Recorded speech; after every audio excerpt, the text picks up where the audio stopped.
go. Here we go. Here we go.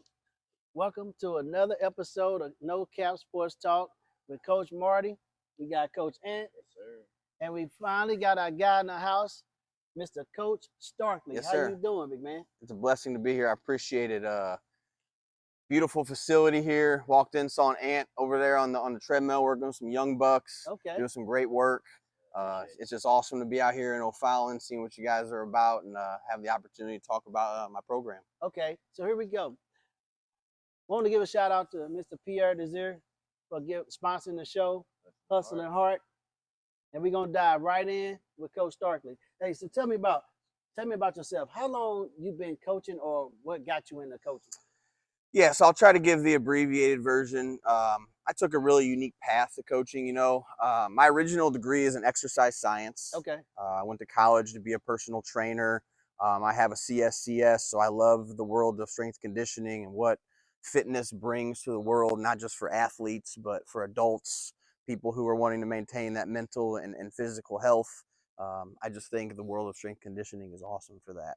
I was a 21-year-old kid training some high school athletes, and one day one of them said, "Coach, I think you'd make a really good high school football coach." Oh, wow. And I said, "All right, I'll try." And I went back to school, got my teaching certifications and all those types of things, and ended up starting at a school out in Cedar Hill, Missouri, called Northwest High School. Yes, sir. It's a 6A school. Kind of got thrown to the fire really early, playing guys like Kirkwood and Eureka, Marquette, Lafayette, Rockwood Summit, Oakville. All big programs. Big programs who have some really good coaches and some really good athletes. Worked there for 3 years. I always knew I wanted to be a head football coach. Okay. But I wanted to take the right steps to get there. I didn't want to rush it. I thought having experience coaching another sport, maybe as a head coach first, would help. And so I took a head coaching job actually as a head girls basketball coach. I did that for a little while. I really enjoyed it, had some success there, got really comfortable with what I was doing. And I just wanted to challenge myself. I was young, I was single, I didn't have anything holding me here. And so I packed up a little Subaru station wagon that I owned at the time, and I drove across the country out to Arizona. Took a job out there, bounced around a couple places. Ended up in a small town in northern Arizona called Holbrook High School. Okay. When I got there, I was the 5th head coach in 5 years. Wow. Yeah, it's That's tough. and I'll just tell you a little bit about it. It's a really tough place to live. It's a really unique town. Like, for example, I always tell people this and they look at me sideways, but if I wanted to go to Walmart, I had to drive an hour. Jeez. Wow. Right. Walmart. In order to get to the airport, I was driving 3 hours. No, wow. Right. So just living in that type of environment, it was really easy to see why coaches came there, didn't have success, and then wanted to leave.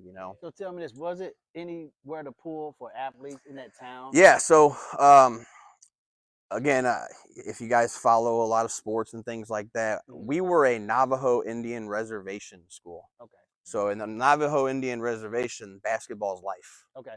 Right. So if you've ever watched Netflix, you watch the Netflix documentary "Basketball is Life" or "Basketball is Everything" or something like that. Okay. It's about a high school on the reservation called Chinley High School. Okay. Kind of paints a picture of what it's like to live on the reservation, and how really all they have is sports and community and things like that. And I really got to experience that.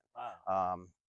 We had and you're not from Arizona, right? No, sir. I grew up here. I actually grew up in Cedar Hill. Okay. I'm a graduate of St. John Vianney, so I graduated from there in 2009. Nice. So I was very familiar with the area when I came back. But the experiences I had in Arizona really shaped me to the coach I am today. Yeah, I had kids in my program.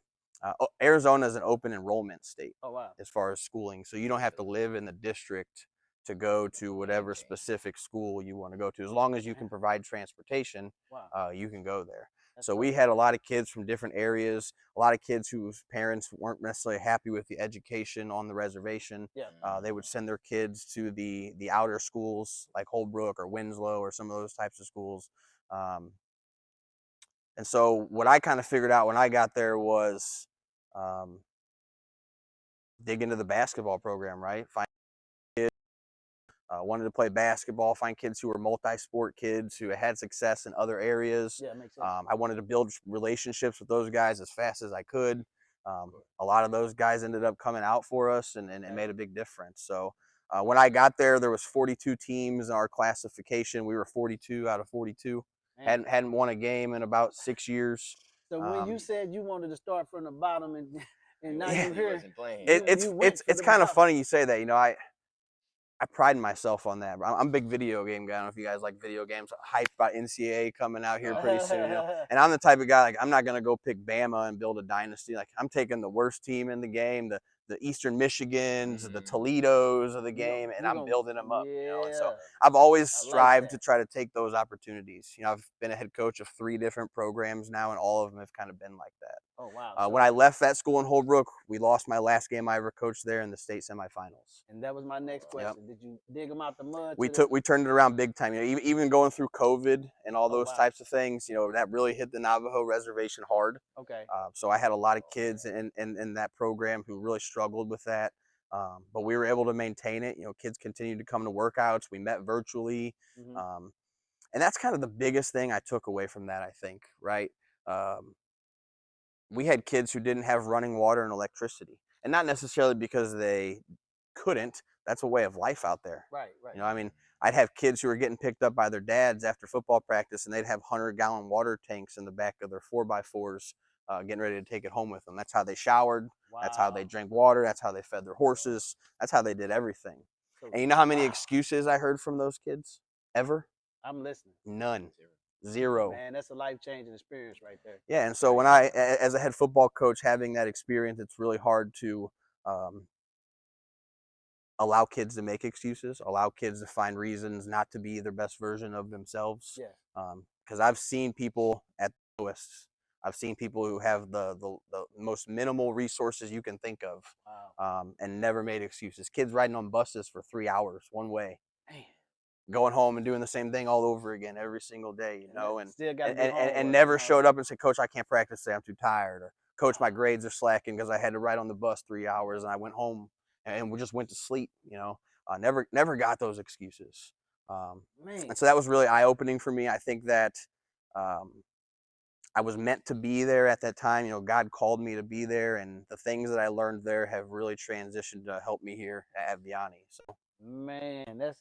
Yeah, it was cool. It was a great experience. Everything from, I mean, think about like the Navajo culture or the Indian culture. I don't know how much you guys know about that, but like experiencing medicine men and being able to go to some of the cultural tradition things that they have. You know, the weddings are different. The birthday celebrations are different. And being able to be a part of some of that, that really helped me step outside of my diversity comfort zone. You know what I mean? Nice. And I think that's really helping me where I'm at. Man, I love that. Yeah. It was sweet. That's some new coaching experience for me to hear. I've never heard that type of story. Yeah. And similar to the way we grew up. Yeah. Some of that being growing up in the neighborhoods that we grew up in, but not to hear it from a different perspective for the Navajo. Everybody has struggle. It just looks different, right? Definitely. And, you know, kids find their ways out of it. And I can't tell you how many kids told me that. They're like, "Coach, this is my way out. You know, like, this is how I get to college. This is how I get an education.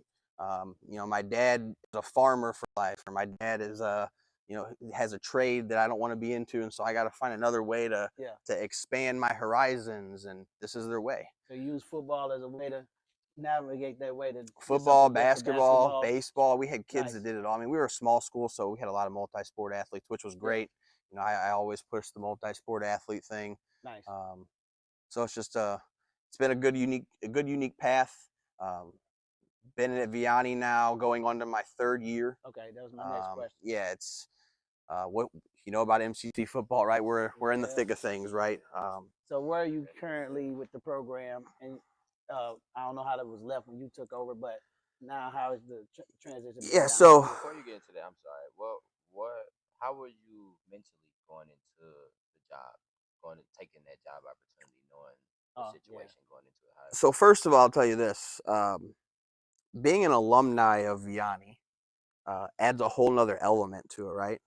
I said this in my interview when I was interviewing for the job.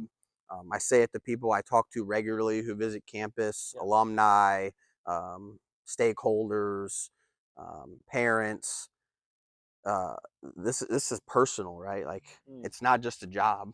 Wow. I walk in that school every day into a place that invested a lot in me, into a place that ultimately turned me into the man I am. Right. One of our mottos at Vianney is "Bring us a boy, and we'll return you a man." Wow.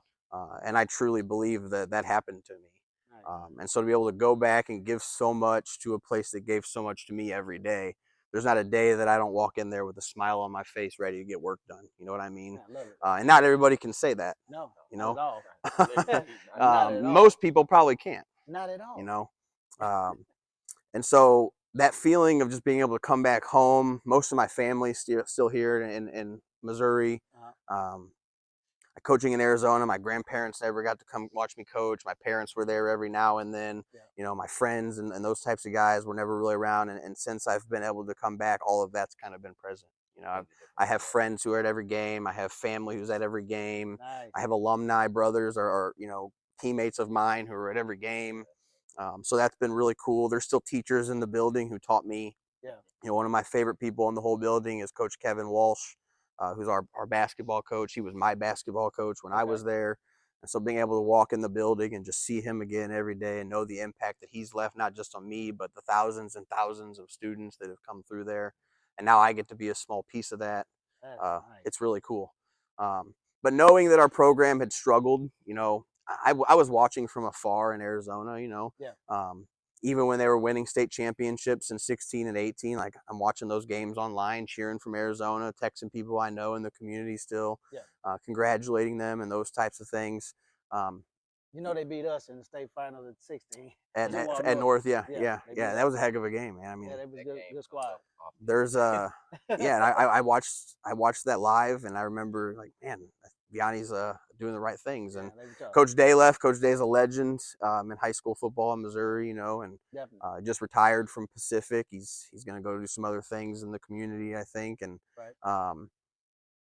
you know, I watched from afar, and I always just kind of told myself, you know, I can help. Yeah. You know, like I can I can have an impact on that place. I can bring some swagger back into it. I can bring some of that old school mentality back into it.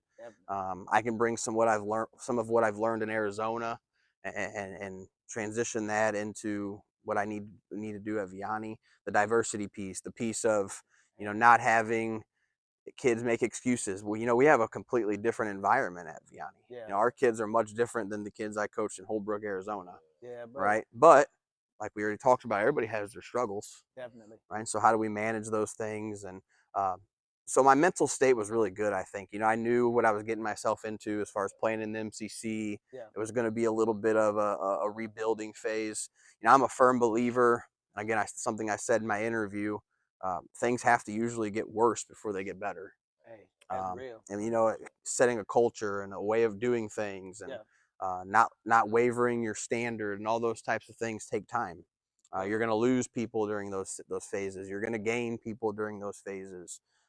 So all that stuff is kind of what's happening right now. You know, going into year 3, I'm a firm believer. Year 3 is a telltale of what your program is really doing. You know, how does that culture look in year 3? What do your numbers look like? You know, we're going to have practice tomorrow morning at 6:00, and I'll have 65 kids there. Nice. You know, we return anywhere from 70 to 75 kids. So I'd say 95% of our kids are there every morning for spring practice. So how was your staff? How was your coaching staff? Our coaching staff's phenomenal. You know, I think something I did a really good job of. I hired people who I kind of made a list of categories, right? People that coached me, people I played with, or people who those 2 categories recommend to me. Nice. You know what I mean? And all of my people on my staff kind of fit one of those 2 categories. Nice. Right? There's people on my staff who've coached me. There's people on my staff I've coached. Okay. And then there's people on my staff who those individuals, as I've interacted with them and say, hey, do you know a guy that can coach this? Or you know a guy that can coach that? Yeah. I have enough trust and faith in those guys to steer me in the right direction to where I've went and got those guys. Nice. You know, I think we've done a really good job of surrounding ourselves with guys of all ages, guys of all backgrounds. You know, my defensive coordinator, Artie Johnson, is a former Mizzou football player from the 90s. Yeah. He's a big-time DJ in the area. And so He carries a lot of weight of just, people know who he is and people want to play with him, and he has a lot of energy and those types of things. I brought in some young guys who are ambitious to be head coaches and coordinators one day. I think that's a calling as a head football coach, right? You have to help those types of guys achieve their goals, achieve their dreams. And so delegating responsibilities and helping them learn those things is really important to me. And so I've got a really good mix of that. Number one thing I was looking for was, it wasn't what you knew. It was, number one, how did you care for kids? Right? And number two, what was your loyalty like? One of the things I do, and I picked this up from a coach a long time ago, but before I ever hire a coach, I bring that coach to a workout or to a practice, or some kind of, maybe in times, other times it might even been like a meeting. Really, whatever we have going on in our program that's happening at that time. Right. Yeah, and I ultimately want to see how that guy treats every kid in our program. Yeah. Does he gravitate to the kids he knows are the stars? Does he gravitate to the kid that he knows is going to be the starting quarterback or the starting center? Does he treat that kid differently than he treats the kid that he might know didn't play at all last year? And so I really observe those types of things. Like you said, how do the kids relate to him? What kind of relationship building skills is that guy going to have? Does he sit in a corner and just watch, or is he out there mingling and talking? And yeah, it makes a huge difference. I love what you just said. Yeah, man. so that's a huge thing for me. Yeah. Me too. Yeah. I love that, man, because a lot of, like you said, a lot of guys gonna gravitate to the person that they know as a star, but everybody want to get coached hard, man. Yeah. Even the weakest guy. Yeah, we have guys in our program who will come to me and tell me, like, Coach, I know I'm not really good at football, but I'm here because it's a family, Heck yeah. and because I want to be a part of what you're doing, and because I know you care about me. There we go. Sign him up. Those are the guys we need. Heck yeah. Programs are built on those types Heck of guys. Yeah, man. Heck yeah, for man. sure. Right, You know what I mean? I love it. Yeah. We've got guys, whether it's with that come in here and train, or with 5P, and they all, one thing that I realized as a coach, the biggest thing is, like, it's not, like you said, it's not about what I know.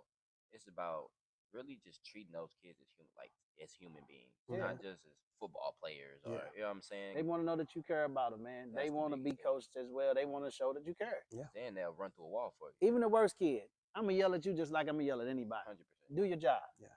I love that. Yeah, for sure. And I think I try to be, how do I say this? I try to be unapologetically authentic. Definitely. And I think, like, sometimes some of my coaches fault me for that. Like, hey, we really got to have that kid, so you gotta be a little easier on him. No, I don't. Cap. Absolutely, No, you don't. Absolutely not. Absolutely not. The standard is the standard, right? That's no cap. Love that. And I think every time that happens, and I think as coaches we always come up short. There's always that time where, like, I go home, I'm driving home, it's like, man, I should have said something.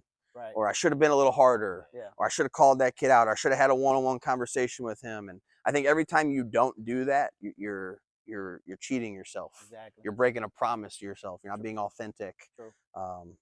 Something that's.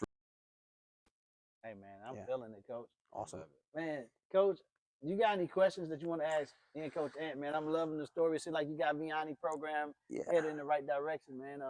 Did you play football as well? I did. Vianney? So yeah, I played at Vianney, and so from, I guess it would have been 2005 to 2008. Okay. Played basketball there. Was involved in a lot of other things like student council. We have something there called Griffin Guides, so I got to give tours, and I was very involved. Like I mentioned earlier, that place really turned me into the person I am. I say it's kind of cliche, like it really did save my life. Nice. Right. Nice. I come from a family, again, no cap, where most of my family, not necessarily my parents, but grandparents, aunts, uncles, addicted to drugs, addicted to alcohol. Yeah. I probably was going down that same path, right? If I wouldn't have made a move to Vianney, where I was able to surround myself with people who had similar goals, similar aspirations. Nice. An environment where I could thrive. It's a much smaller school than I would have went to, so I had that one-on-one interaction with my teachers and my coaches, and it was really good. I was successful. I was an all-conference running back. I went on and played Division III football at Westminster College. Nice. Coach Pingle also played there from CBC. I think that's something to plug too. Like, if you guys are ever looking for a side project, I encourage you to research the amount of high school football coaches that have graduated from Westminster College in Fulton, Missouri. Nice. Really? In the Okay. state of Missouri, I would bet you assistants and head coaches, there are probably 30 to 40 of them. Wow. Just head coaches, I could name 10. Really? Invite him to the show. Yeah, I mean, Come on Coach in. Pingle, Basic. you got Come Coach on in. Pingle, you got the guy, Coach Grawl out at Union, Okay. a guy out at Rolla, a guy at California High School down by the Lake of the Oh, wow. Ozarks. Yeah, we played them. Kids Yeah, I were mean, tough. there's tough got down there. every corner you look in the state of Missouri, there's a Westminster College football player coaching a team. Nice. The Hickman coach, Coach Connors, I mean, they're everywhere. Nice. There must have been something in the water. I was They gonna doing say, that's something. a Yeah. testament to And that coach who was whatever there Westminster- for 50, 60 years, Coach Welty. And, you know, all those guys will probably tell you he had a lot to do with it, just the way he coached football, the way he cared about people.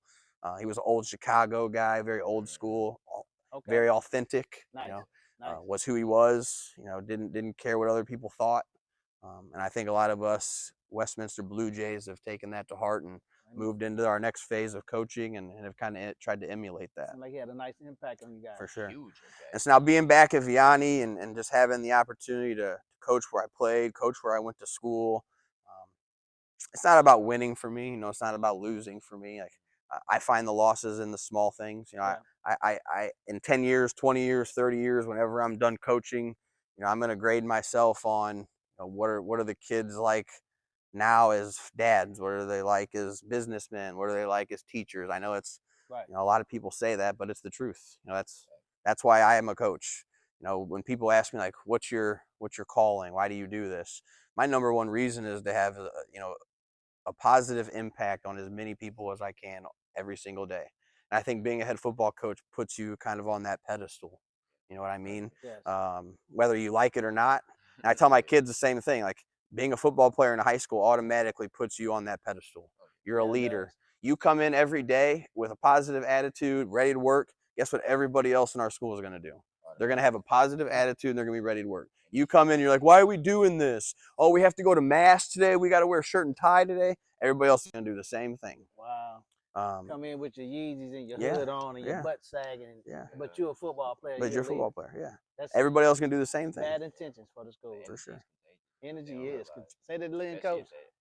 energy is contagious. Definitely. Especially at that age. Every age. Yeah. You can trust me on that But one. especially at that age, because they're not as conscious of it. At our age, we know, Amen. but it's just like, you know, we do bad. You know what I'm saying? But Yeah. them, sometimes they just don't know. So it's just like, yeah.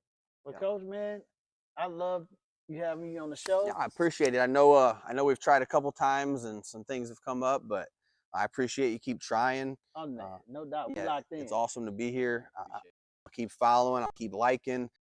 Recommended people to come find you and Appreciate that. and speak the gospel, man. It's coaching is a calling, right? Let's And get it. we've like I said, I'm gonna be at school at 5:30 in the morning. You guys will probably be up working Right with you. your kid, ready for school day, whatever it is. That's what it's all about. So appreciate you cap. guys.